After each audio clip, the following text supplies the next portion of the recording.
Do empires decline and fall or transform? And more specifically, what happened to the Roman Empire? After empires have their golden era, they stop expanding due to the fact that their empire is thriving and expansion is no longer necessary. But now that there is no new source of income for the empire once expansion stops, the empire starts spending more than what it is earning. This lands the empire in a big pile of debt, which the empire in turn tries to fix by taking a portion of the precious metals out of their coin, which unfortunately leads to inflation. And in addition to changing the coins, the empire raises taxes, which leads to peasant unrest and rebellions. Both the rebellions and depopulation due to plagues and conquests, the government receives even less tax than it previously did. All of these factors start a cycle of economic distress, all the while generating hostility towards the government and the capital.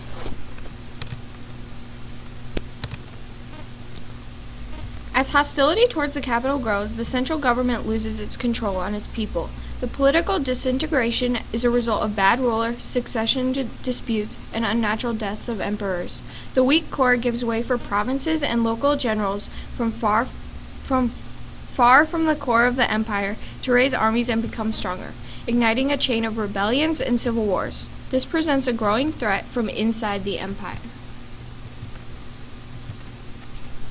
But on the periphery of the empire, barbarians and other empires posed a threat to the vulnerable and weaker empire.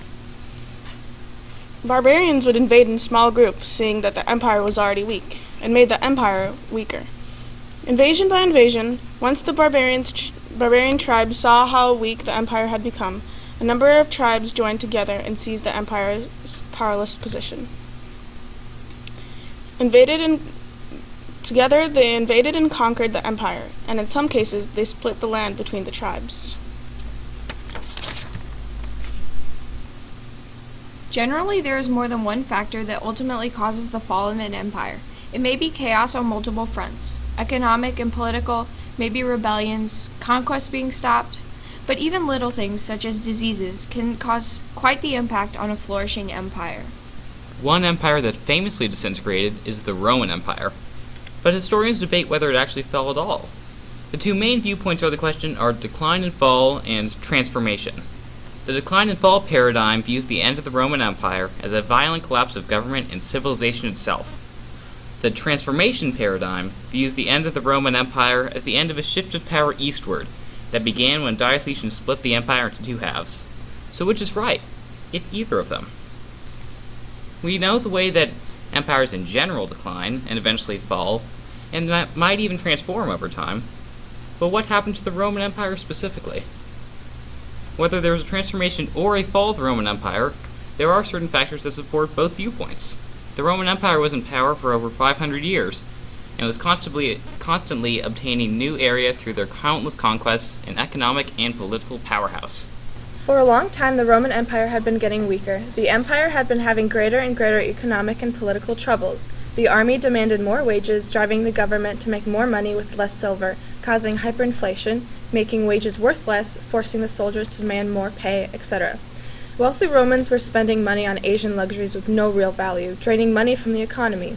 The legions of the army repeatedly installed their general on the throne in hopes that it would make the soldiers' life better. It seemed as if the empire would collapse under its own weight. Then there was a set of reforms passed by Diocletian to help stop the weakening of the empire. What Diocletian did saved the empire, but left some lasting long-term effects.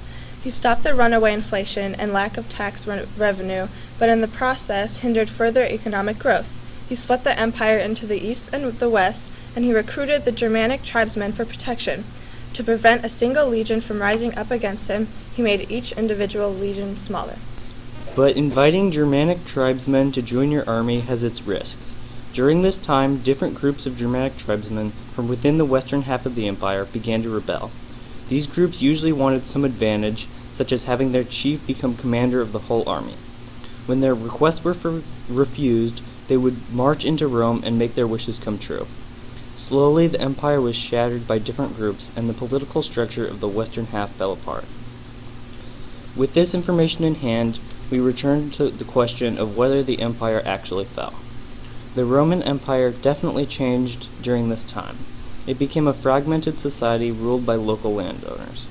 Cities slowly declined, as did the infrastructure of the empire. But as some things got weaker, others got stronger. The Christian church began to take over the roles that the government used to fill. For a lot of people, life stayed the same. The residents of the old Roman Empire still thought of themselves as Roman. Peasant life did not change. There was still the Eastern Roman Empire that stayed strong and survived for another 1,000 years. The Western Roman Empire declined and fell. The Eastern Roman Empire transformed.